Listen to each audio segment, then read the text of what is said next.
Algunas escenas de este programa han sido dramatizadas.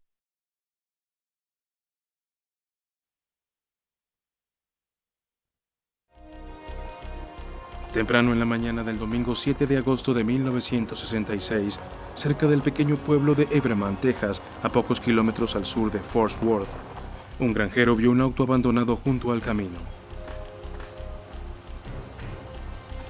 La cajuela estaba abierta. Cuando levantó la tapa, vio los cadáveres de dos muchachos.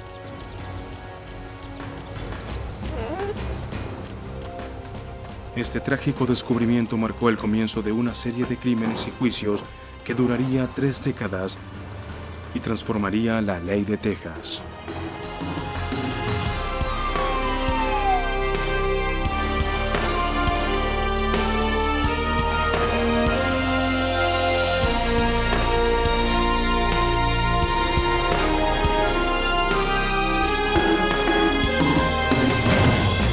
Los fiscales, en busca de la justicia. El lunes 26 de octubre de 1993, uno de los juicios más famosos en la historia de Texas enfrentaría a un audaz asesino con un equipo de fiscales de provincia. Sería el caso más importante de sus vidas. Si todo lo que se interponía entre este hombre peligroso y violento y la sociedad era mi grupo de fiscales e investigadores, teníamos la gran responsabilidad de hacerlo bien. Libérenme. Casi 3 décadas antes, en 1966, la comisaría de Everman, Texas, acudió a la escena de un crimen terrible. Un granjero había descubierto los cadáveres de 2 muchachos en la cajuela de un auto abandonado. El sheriff estaba desconcertado por el estilo de ejecución de los asesinatos. En este episodio, algunos nombres han sido cambiados para proteger la identidad de las víctimas y sus familias.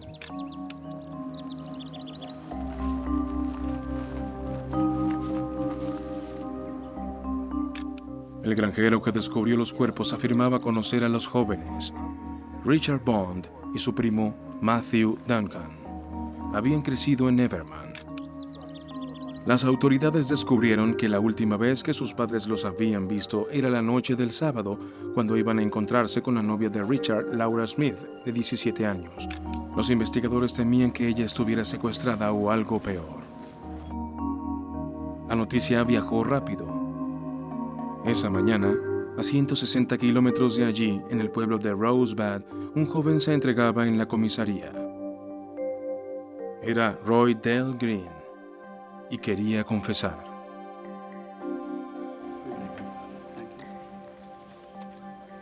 Green le dijo al sheriff de Rosebud, Brady Pamplin, que los 3 jóvenes habían sido secuestrados y torturados por un bravucón llamado Kenneth McDuff. No era la primera vez que el sheriff Pamplin oía el nombre de McDuff. Ya lo había encarcelado por hurto, robo y agresión a los 17 años. Hoy, 25 años después, el hijo del sheriff Brady, Larry Pamplin, es el sheriff retirado de Falls County. Un joven alguacil en aquel entonces recuerda el día en que Roy Dale Green entró a la oficina de su padre. Mi padre había sido policía toda su vida y dijo que Kenneth McDuff era el individuo más malvado y violento que había conocido. Green le dijo al sheriff que él y McDuff estaban paseando por Everman cuando vieron a 2 muchachos y una chica parados junto a un auto cerca de un campo de béisbol. McDuff le había dicho a Green que quería encontrar una chica que pudiera violar y matar. Le había dicho a Green que si se lo contaba a alguien lo mataría a él también. Green dijo que tras parar junto al campo de béisbol, McDuff salió del auto con un arma en la mano y se acercó a los 3 jóvenes. Green esperó junto al auto. Convencido de que McDuff era incapaz de matar a alguien, creía que su amigo solo bromeaba para asustarlo. Oye, sal del auto. Quédate ahí junto a la puerta. Pero los asustados jóvenes sabían que McDuff no bromeaba. Los apuntó con el arma y tomó sus billeteras. De acuerdo, tú párate ahí. Mientras Green observaba, le ordenó a los 3 jóvenes que entraran a la cajuela de su auto. Vamos, viejo, entra ahí. Entra, rápido. Ahora tú. Vamos, camina. Eso es. Eso es.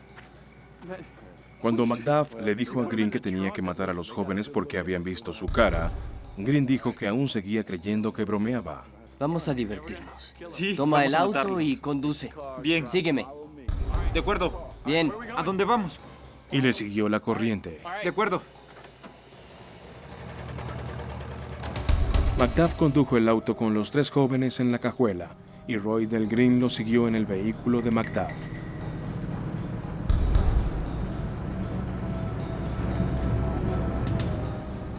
No se detuvieron hasta llegar a un área apartada al otro extremo del pueblo.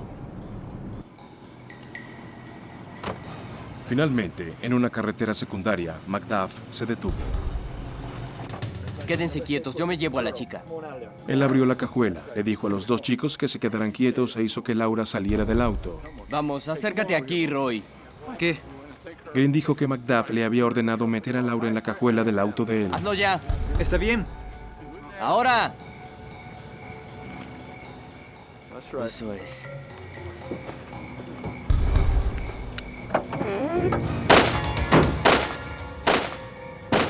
¿Qué estás haciendo? Les disparó a ambos chicos en la cara repetidas veces.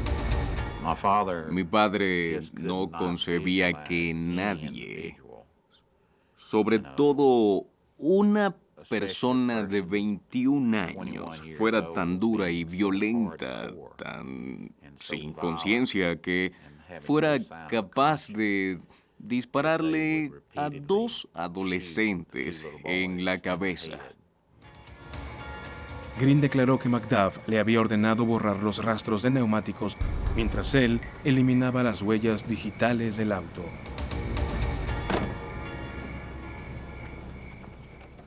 Después Macduff entró en su propio auto junto a Roy Dale Green y aún con la chica en la cajuela, condujo por el camino de grava hasta entrar al condado de Johnson.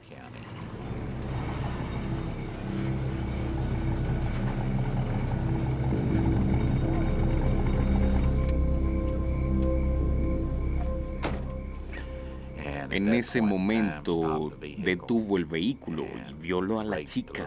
También lo hizo Green. Luego Macduff volvió a violarla y la estranguló hasta matarla. Sobre el camino de grava mientras Green la sujetaba por los tobillos. Y luego, según contaba Green, arrojaron el cuerpo por encima de una cerca y lo cubrieron con maleza.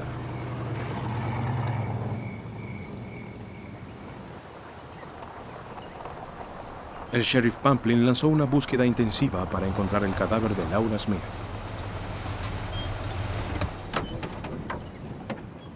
Roy Del Green intentó ayudar, pero no conocía el área y no recordaba dónde había dejado el cuerpo. Al mismo tiempo, se estaba buscando a Kenneth Macduff. Los investigadores sabían que Macduff saldría esa noche con una chica de Bremont, Texas. Esperaron en la casa de la muchacha a que él llegara.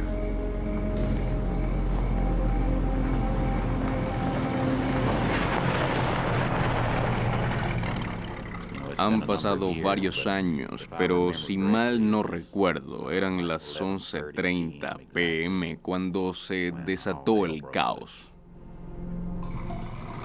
Cuando Macduff vio a los hombres de la ley, intentó retroceder, pero estos dispararon a los neumáticos y el radiador inutilizando el auto. ¡Sal del auto, vamos! ¡Demonios! Macduff fue arrestado sin sufrir heridas. Le abriste un agujero a mis neumáticos. Solo tras varios días de búsqueda, apareció el cadáver de Laura Smith y su familia pudo enterrarla. Kenneth Macduff y Roy Dale Green fueron a juicio en octubre de 1966. El primer caso a ser juzgado era el asesinato de Matthew Duncan.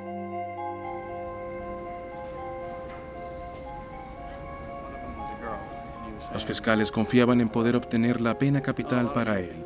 Tenían un cuerpo, evidencia que conectaba a Macduff con la víctima y un testigo ocular. El ex fiscal Charlie Butts recuerda que la cooperación de Roy Dale Green no habría bastado para condenar a Macduff por asesinato. Además, en Texas debíamos comprobar la complicidad. Un cómplice testigo, y él lo era, debe ser corroborado con evidencia que demuestre que dice la verdad o que conecte a la persona a la que acusa. Ciertas evidencias clave le permitieron a los fiscales corroborar el testimonio de Green. 2 billeteras pertenecientes a las víctimas, halladas en un campo, y la camisa quemada y ensangrentada de Kenneth Macduff, enterrada en una finca de su hermano mayor. A cambio de su testimonio, los fiscales no pedirían la pena de muerte para Roy Dale Green por su participación en los asesinatos. Pero Macduff no tendría derecho a apelación, y él no la quería. Negó haber participado en el crimen, y quien más lo apoyaba era su madre, Addie Macduff, quien solía negar los problemas de su hijo. Cuando corroboró la afirmación de su hijo Kenneth de que Green era el culpable de los asesinatos, los fiscales explotaron lo que consideraban el eslabón débil en la defensa de Macduff. Luego cometió el error de culpar de todo a Green. Dijo que él estaba durmiendo una siesta mientras Green hacía todas esas cosas. Solo con ver a Green se sabía que ese chico era incapaz siquiera de pensar en hacer eso y menos de llevarlo a cabo solo. ¿El jurado llegó a un veredicto? Pero Macduff afirmaba ser inocente. La policía lo había incriminado y ahora el jurado debía decidir si condenar a Kenneth Macduff por asesinato o dejarlo libre. En noviembre de 1966, en Fort Worth, Texas, Kenneth Alan Macduff, de 21 años, fue condenado por el asesinato de Matthew Duncan, de 15. El jurado lo condenó a muerte en la silla eléctrica por su despiadado crimen. Macduff no se mostró muy afectado.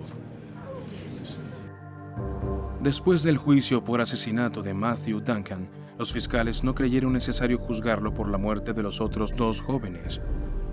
Kenneth Macduff había sido sentenciado a morir en la silla eléctrica. El autor tejano Gary Laverne cubrió la carrera criminal de Macduff en su libro El chico malo de Rosebud. Había cierta seguridad porque ya lo habían juzgado y condenado a muerte por un asesinato. En aquella época y en Texas se creía que nada era más definitivo que una pena de muerte. Cárcel de Huntsville, Texas. Macduff esperaba en el pabellón de la muerte. Su ejecución había sido aplazada 2 veces. En abril de 1970, Macduff aún no había cumplido 30 años. Esperaba que se cumpliera su tercera fecha de ejecución, pero confiaba en que esta vez también sería cancelada. Luego, en 1972, la Corte Suprema tomó la decisión que sentó precedente en el caso de Furman contra Georgia. La Corte decidió que la pena de muerte, tal como se practicaba entonces, era anticonstitucional. Descanso. Las minorías y las personas de pocos recursos no estaban siendo tratadas con equidad en los tribunales. Como resultado de la prohibición, a Macduff se le conmutó su pena de muerte por cadena perpetua y, de acuerdo a la ley de Texas de la época, este triple asesino algún día tendría derecho a solicitar la libertad condicional. 8 años después, en 1980, Macduff ejerció ese derecho. En ese momento, los 3 miembros de la Junta de Libertad Condicional entrevistaban al prisionero y si éste obtenía 2 votos, se le concedía. La buena conducta de Macduff en la cárcel convenció a uno de los miembros, pero los otros 2 votaron en contra. A fines de los 80, las cárceles de Texas estaban peligrosamente superpobladas y no se empleaban fondos en construir nuevas. El sistema de revisión de libertad condicional vino a solucionar el problema. El pueblo de Texas no quería votar nuevos impuestos para expandir el gobierno. Y expandir un sistema carcelario es expandir un gobierno estatal.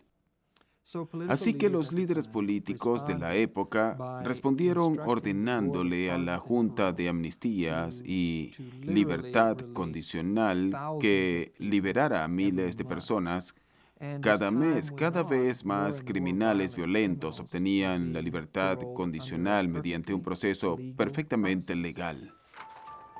En 1989, la solicitud de McDuff era solo una en una montaña de archivos.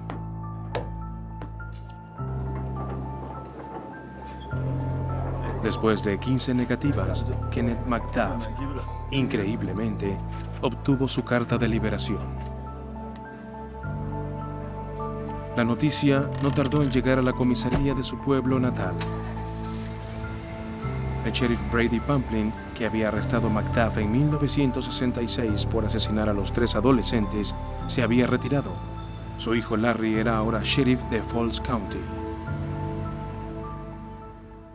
Cuando supe que Kenneth Alan McDuff había salido de la cárcel, lo primero que hice fue llamar a Parnell McNamara en Waco, Texas, del Cuerpo de Alguaciles de Estados Unidos. Parnell y su hermano Mike eran alguaciles y éramos amigos desde niños. Llamé a Parnell y le dije: Parnell, no vas a creerlo, pero liberaron a Kenneth McDuff.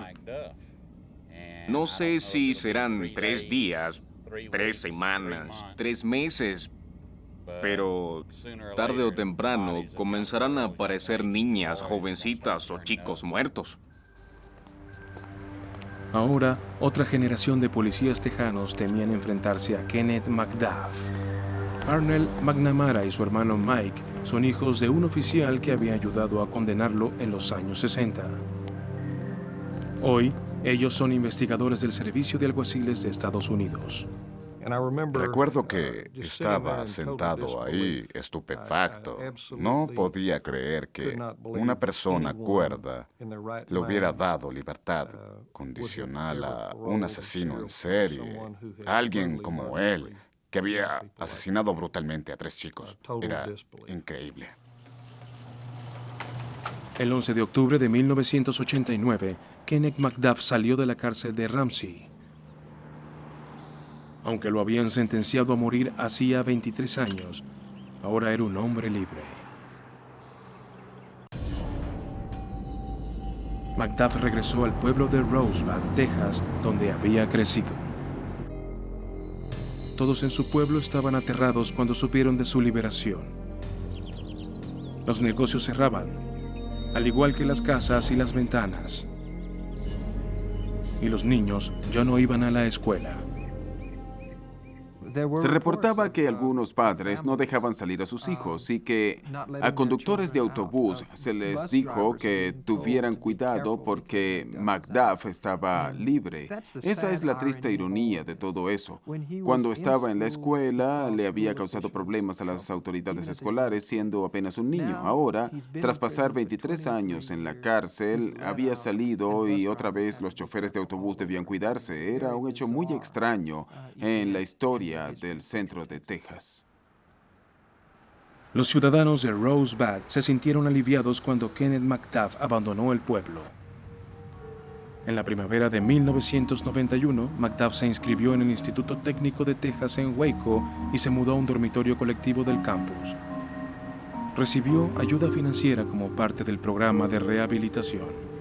Durante el siguiente año, se reportó regularmente con su funcionario de libertad condicional. Pero pronto las autoridades sabrían que McDuff no se rehabilitaría.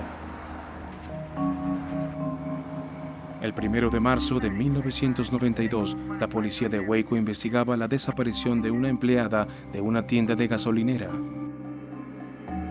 Melissa Northrop, de 22 años, cubría sola el turno de la noche. Su esposo le dijo a la policía que acababa de hablar con ella por teléfono cuando llegó un cliente. Vi salir un auto rojo. Volvió a llamar pocos minutos después, pero ella no respondió. La policía encontró el bolso de Melissa debajo del mostrador y su auto no estaba en el estacionamiento. La policía de Waco hizo una revisión rutinaria de vehículos en un motel cercano. Encontraron un auto que, según el gerente, no pertenecía a ningún huésped y dentro de él, una billetera. Contenía una tarjeta de seguridad social y un permiso de conducir a nombre de Kenneth McDuff. Los investigadores buscaron a McDuff en el instituto técnico, pero nadie lo había visto en varias semanas. Otros estudiantes informaron que consumía drogas con regularidad y su cuarto del dormitorio era visitado por prostitutas. La policía de Waco no pudo localizar a McDuff, pero pronto los investigadores tuvieron que volver al instituto. Un estudiante había encontrado un cadáver desnudo y descompuesto en una tumba poco profunda en un área boscosa detrás del dormitorio de McDuff. Pero no era el cuerpo de Melissa Northrop, era otra víctima. Con McDuff libre, debían actuar rápido. Temían que después de 23 años, Kenneth McDuff emprendiera otra ola de crímenes. El 25 de marzo de 1992 se encontró el cadáver de una mujer en una tumba poco profunda detrás del Instituto Técnico de Texas en Waco. Esta víctima resultaría ser Valencia Key Joshua. Según testimonio de otro estudiante, había sido vista por última vez en el campus buscando a Kenneth McDuff. Semanas antes, habían encontrado el auto de él abandonado cerca de la tienda donde otra mujer desaparecida, Melissa Northrop, había sido vista por última vez. Pero en ambos casos, la investigación solo había producido evidencia circunstancial. Y con McDuff suelto, los detectives buscaron la ayuda del fiscal Bill Johnston. Nos preguntábamos, ¿a quién estaría matando? ¿A quién matará esta noche? Estaba convencido de que había vuelto a matar. Johnston sabía que si lograba acusar a McDuff de un crimen federal, podría organizar una búsqueda a nivel nacional y contar con el talento detectivesco de los alguaciles Parnell y Mike McNamara. Debía hallar el modo de que Mike y Parnell McNamara se involucraran en esto. Los había visto en muchas investigaciones, sabía lo bueno que eran y solo quería algo que me permitiera incluirlos. Fue el consumo de drogas de McDuff lo que abrió la puerta. Los investigadores federales encontraron a un joven que afirmaba que McDuff le había suministrado LSD. Esto era suficiente para emitir una orden de arresto federal por venta de narcóticos y formar un destacamento especial. Habla el alguacil Mike McNamara. Contactamos todos los cuerpos policiales disponibles y poco tiempo después todos los de Texas Central participaban en la búsqueda. Los hermanos McNamara comenzaron a entrevistar a todos los que se hubieran relacionado con McDuff. Y cuando localizaron a un hombre llamado Alva Hank Worley en un motel de Temple, supieron que estaban en el camino correcto. Worley dijo que no sabía nada sobre el secuestro de Melissa Northrop, ni del asesinato de Valencia Key Joshua. Worley no respondía como una persona normal bajo interrogatorio. Cuando le explicamos lo que McDuff había hecho en 1966, Worley permaneció indiferente. Eso no parecía interesarle ni molestarle para nada. Así que cuando salimos del hotel donde vivía, todos estábamos de acuerdo en que su conducta era sospechosa. No actuaba normalmente. Durante varias semanas, los McNamara regresaron al motel para hablar con Worley, con la esperanza de que confesara. Finalmente, Worley aceptó acudir a la comisaría de Bell County y prestar una declaración completa. Afirmaba no saber nada de Northrop ni de Joshua, pero sí tenía información sobre una persona desaparecida que estaba investigando la policía de Austin. Hank Worley nos dijo que La noche del 29 de diciembre de 1991, él y McDuff estaban en Austin y pasaron por un lavado de autos.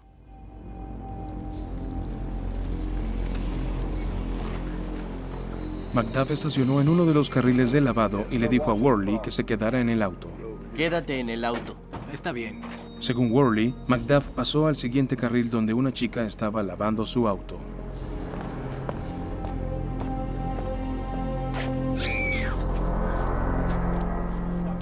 Worley relató que McDuff había regresado a su vehículo sujetando a la mujer por la garganta.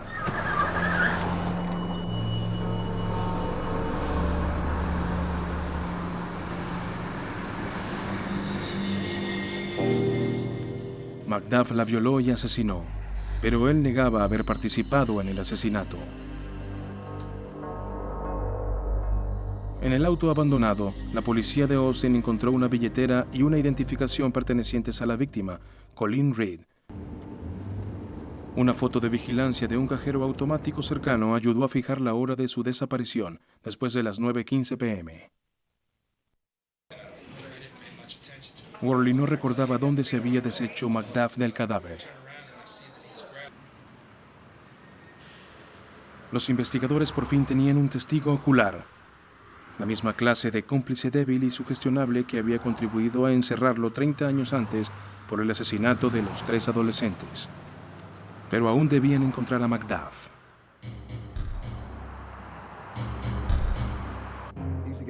Más de 11 agencias estatales y federales lo estaban buscando. Y cuando parecía no haber rastro de McDuff en Texas, la búsqueda se hizo nacional. Las principales cadenas noticiosas tenían informes sobre el fugitivo. Se abrió una línea de información y el 3 de mayo les llegó un dato. Nos informaron que un sujeto que conducía un camión de basura en Kansas City creía estar con McDuff. Obviamente pensamos, esto debe ser una broma. Kansas City era como decirnos en la luna, porque nunca pensamos que saldría del área que le era familiar. El informante dijo que otro camionero llamado Richard Fowler se parecía a McDuff. Por suerte, el señor Fowler había sido arrestado una vez por prostitución ilegal en Kansas City y la policía local tenía una huella digital en sus archivos. Esa huella pertenecía a Kenneth McDuff. A la 1:30 de la tarde del lunes 4 de mayo, McDuff, ahora fugitivo como Richard Fowler, conducía su camión de basura hasta el vertedero de Kansas City.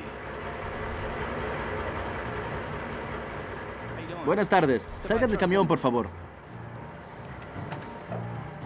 Policías, haciéndose pasar por inspectores de camiones, lo detuvieron para una supuesta revisión de rutina. McDuff salió de su camión con su hoja de control y cuando lo esposaron estaba demasiado sorprendido para huir.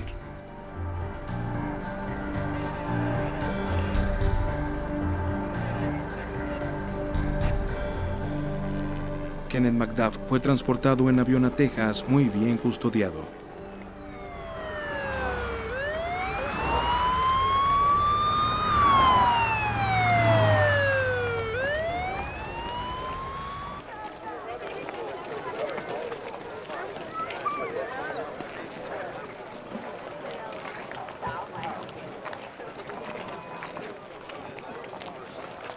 Ahora los fiscales debían asegurarse de que nunca volviera a caminar por las calles de Texas Central.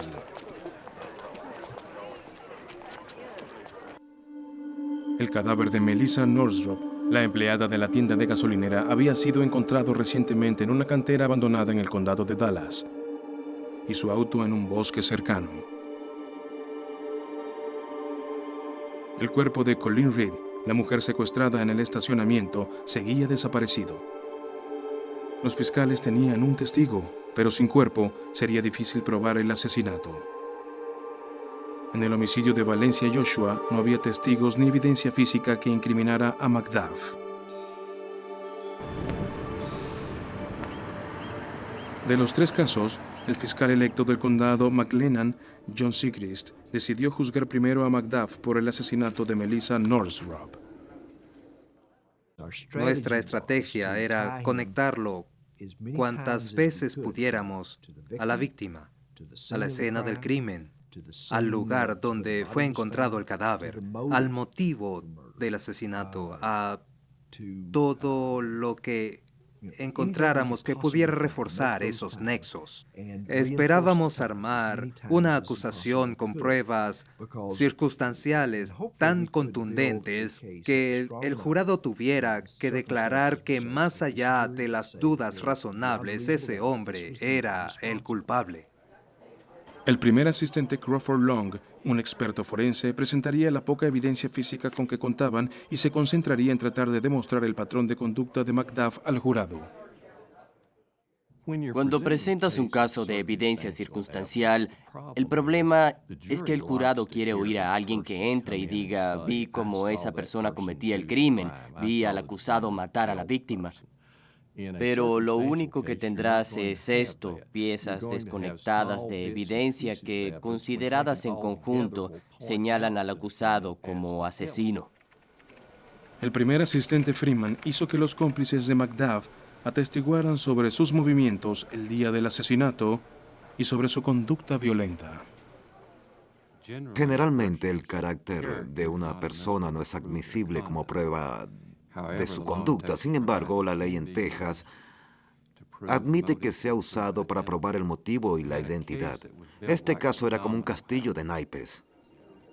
Un castillo de naipes construido alrededor de un hombre que sabía cubrir su rastro. Por lo que contaba su amigo, McDuff era consciente de que una hebra de cabello podía enviarlo a prisión. Eliminó cuidadosamente las huellas. Pero a fin de cuentas, ninguna escena del crimen queda perfectamente limpia. Había cabellos de otra persona en el auto abandonado de Melissa Northrop. Si bien se les practicó análisis de ADN, parte de él fue contaminado en el laboratorio contratado para llevarlo a cabo. Y los fiscales no pudieron presentar esa evidencia en la corte.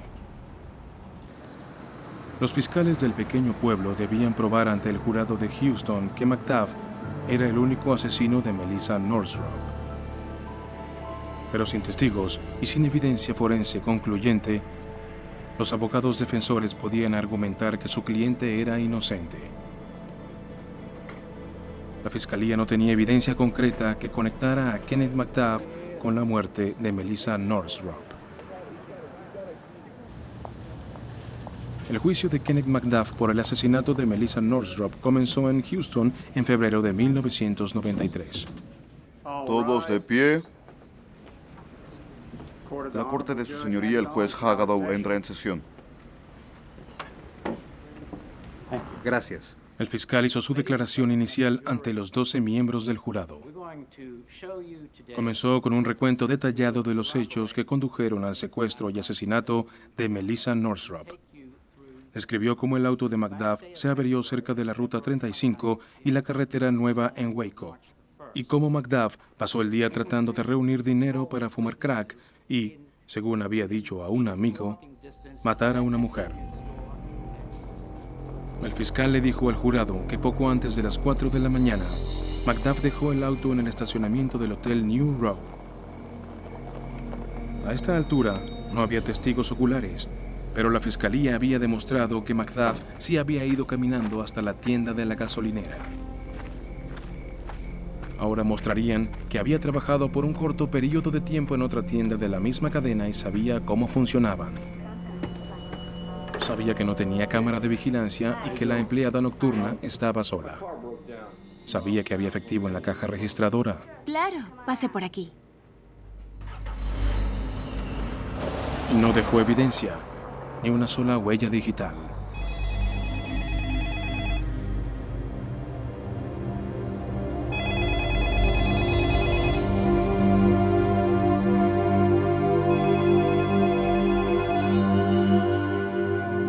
El fiscal le dijo al jurado que el auto de Melissa Northrop había sido encontrado pocos días después de su desaparición. Poco tiempo después, un par de pescadores hallaron su cuerpo flotando en una cantera de grava. Sus manos y pies estaban atados con cordones de zapatos. No había huellas digitales, ni confesiones, ni artículos personales dejados en la escena del crimen, solo unas hebras de cabello. La fiscalía tenía una estrategia doble. Para armar su acusación circunstancial, necesitaban rastrear cada paso de Kenneth McDuff durante el día y la noche en que desapareció Melissa. Y como segundo paso, demostrar su conducta violenta. ¿Jura decir la verdad? Lo juro. Esperando demostrar la conducta violenta e impredecible de McDuff, la fiscalía llamó a sus cómplices al banquillo. El problema era que estos testigos tenían antecedentes de consumo de drogas, prostitución y otros crímenes. Y los fiscales debían convencer al jurado de que su testimonio era verídico. ¿Podría hablar más alto? Y antes de que el testigo clave subiera al estrado, los fiscales debían convencer al jurado de que admitiera su testimonio. El juez solicitó al jurado que saliera de la corte antes de oír el argumento de la fiscalía para convocar a Alva Hank Worley. Worley había sido testigo del secuestro y asesinato de Colleen Reed. Los fiscales necesitaban el testimonio de Worley para demostrar similitudes entre los casos de Reed y de Northrop, la persecución, la captura, la tortura y el ocultamiento de ambos cuerpos. Pudimos demostrarle al juez lo que creíamos eran 22 semejanzas en el caso de Melissa Northrop. El juez admitió al menos 15 similitudes entre los dos casos. Por ejemplo, las dos eran mujeres jóvenes, blancas y caucásicas. Ambas eran de baja estatura. En ambos casos, sus billeteras habían quedado en la escena del crimen y ambos crímenes habían ocurrido en el corredor de la Interestatal 35. Aunque el caso de Colleen Reed aún no había sido juzgado, el juez estableció que Hank Worley, el testigo del supuesto secuestro y asesinato de Reed, podía decirle a la corte lo que había visto. Lo juro. De acuerdo a la ley de Texas, un testigo podía brindar testimonio que mostrara el modus operandi del acusado. ¿Recuerda qué hizo a fines de diciembre? Ahora los fiscales podían mostrarle al jurado cómo McDuff había secuestrado y asesinado a sus víctimas. ¿Qué dijo el señor McDuff?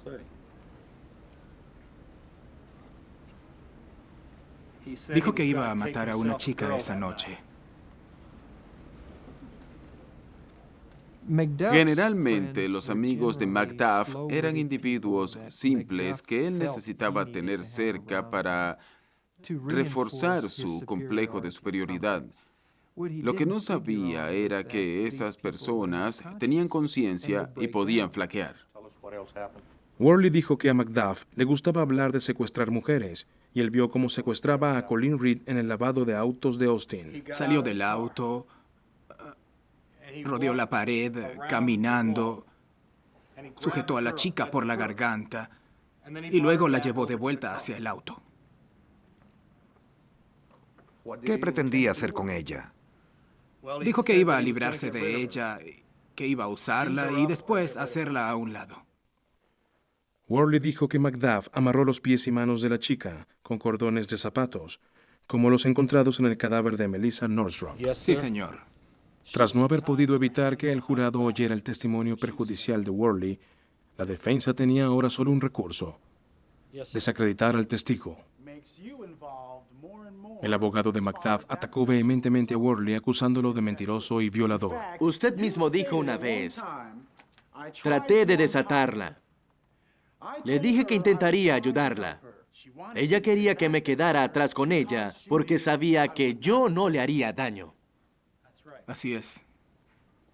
Y usted le ayudó violándola. ¿No es cierto? Oh, no, yo no la violé. ¿Le está diciendo al jurado que ella tuvo sexo con usted por voluntad propia? Ella sabía que yo no iba a lastimarla, que mientras estuviera allí con ella, pues no le haría ningún daño. El ataque de la defensa a Worley fue un golpe para la fiscalía. Aún había otra debilidad en el caso. Ningún testigo ubicaba a Macduff en la cantera de Combine, Texas, donde se había hallado el cuerpo de Melissa Northrop. Pero entonces apareció un testigo sorpresa. Me llegó una nota de mi investigador donde decía que habían recibido una llamada de una chica del condado de Dallas que vivía muy cerca de la cantera donde había aparecido el cadáver, y esa chica quería hablar con nosotros. Sherry Robinson testificó que el 2 de marzo, 36 horas después de que Melissa Northrop fuera secuestrada en la tienda de la gasolinera, un sucio y desaliñado Macduff llamó a su puerta a altas horas de la noche solicitando comida. Oí un ligero toque en la puerta. La abrí y me quedé parada ahí. Él dijo que tenía hambre, que él y su mujer acababan de tener una discusión y me preguntó si tenía un sándwich. No tengo un sándwich, tengo un tazón de frijoles. Eso estaría bien, así está bien. De acuerdo. Saqué el tazón de frijoles, se lo di y él siguió su camino. Robinson había ubicado a Macduff a 3 kilómetros del lugar donde se encontró el cuerpo de Northrop. Sorprendido por el testimonio de Robinson, Macduff exigió contar su lado de la historia. Aunque sus defensores le aconsejaron que no lo hiciera, Macduff confiaba en que podría convencer al jurado de su inocencia. Su abogado estaba tan molesto que le pidió al jurado que lo retirara del caso, pero el juez se negó a hacerlo. Esperábamos que Macduff subiera al estrado. Hasta el juez habló en privado con él y le dijo, está cometiendo un error. Macduff subió al estrado. Creía que solo necesitaba la oportunidad de contar su lado de la historia para que el jurado viera que era inocente. ¿Jura decir la verdad y nada más que la verdad? Lo juro. Contrariando el consejo de sus abogados y del juez, Kenneth Macduff tomó la palabra y afirmó ser inocente. Señor Macduff, ¿usted secuestró y asesinó a Melissa Ann Northrop o no? No tuve nada que ver con eso. El sábado salí a comprar cerveza y ya estaba... Macduff comenzó a contar su largo y accidentado periplo del día del asesinato. Apenas dejó que su abogado hiciera algún comentario. Ya estaba comenzando Antes de entrar en ese tema... Permítame terminar, ¿de acuerdo? No, quiero hacerle otra pregunta. Era la noche del sábado, compré la cerveza y... Macduff afirmaba que era solo una coincidencia que el auto se averiara en el motel New Road y había pasado la mañana empujándolo con otro auto para llegar hasta allí. Afirmaba que aproximadamente a las 5 a.m. volvió al dormitorio de la Universidad Técnica de Texas y se puso a dormir. Se tomó el resto del día libre, temiendo que su oficial de libertad condicional le recriminara por estar consumiendo drogas. Ahora el fiscal podría interrogar a Macduff y preguntarle si había secuestrado a Northrop en la tienda de la gasolinera. Diga su nombre. Si había usado su auto para llevarla a un área remota, a unos 150 kilómetros al norte de Waco, y si finalmente había abandonado el auto cerca de una cantera donde fue encontrado el cuerpo de la chica. Yo solo no habría logrado llevar tan lejos ese auto si iba a cometer un crimen. Digo, eso no tenía sentido. Le está diciendo al jurado que fue por mala suerte que usted estuviera en el mismo lugar donde fue secuestrada Melissa Northrop y a la misma hora. Creo que los hechos demuestran que estuve ahí poco después del hecho. Tuve que empujar ese auto durante 45 minutos. ¿Sí? Si hubiera ido caminando desde donde mi auto se averió hasta la tienda y luego volver, habría tardado mucho más. El fiscal no tenía más preguntas. Por primera vez, Macduff admitía haber estado en la tienda de la gasolinera.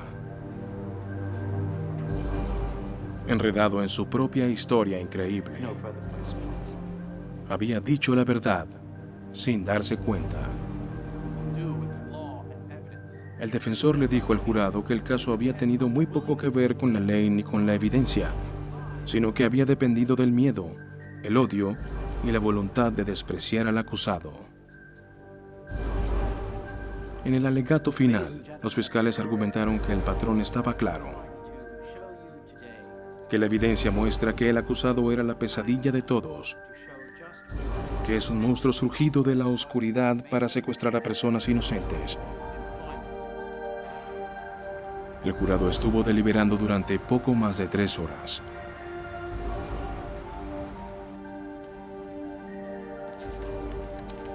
Que el acusado se ponga de pie.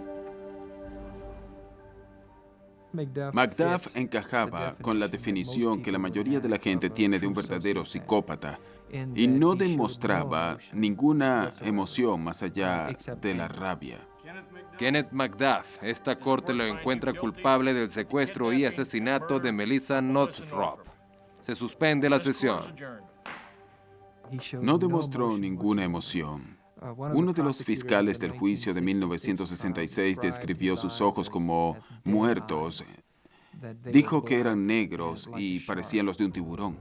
Por el secuestro y asesinato de Melissa Northrop, a Macduff se le sentenció a muerte. Confiados en que podrían volver a ganar, los fiscales lo acusaron del asesinato de Colin Reed y nuevamente el veredicto fue de culpabilidad y la sentencia, la pena capital.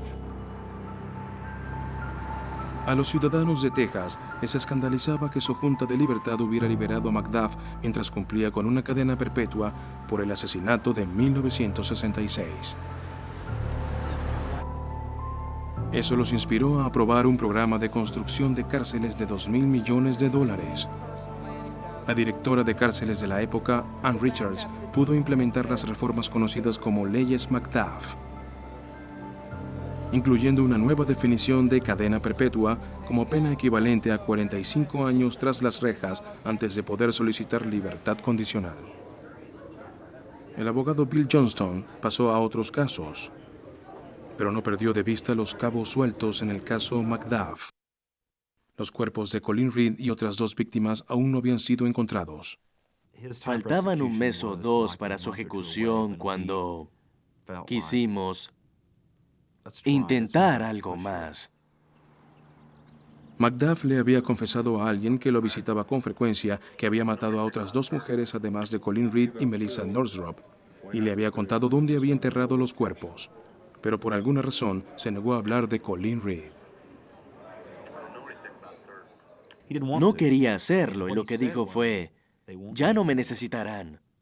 Iba a ser ejecutado en 3 semanas. Yo no sabía para qué creía que podríamos necesitarlo. Luego, los funcionarios de la cárcel le prometieron a Macduff que dijera lo que dijera, no sería tratado de modo diferente, ni mejor ni peor. Y Macduff reveló una ubicación remota cercana al río Brazos. No quiero perder mis derechos. Pero aún después de seguir sus indicaciones, los investigadores no habían hallado nada. En una decisión de último momento, los funcionarios llevaron a Macduff con esposas y grilletes al lugar cercano al río Brazos. No quería que él participara personalmente, no quería darle esa satisfacción, pero así tenía que ser. No había forma de hacerlo sin él.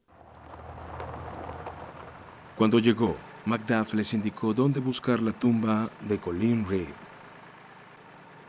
¡Oh! ¡Alto! ¡Alto!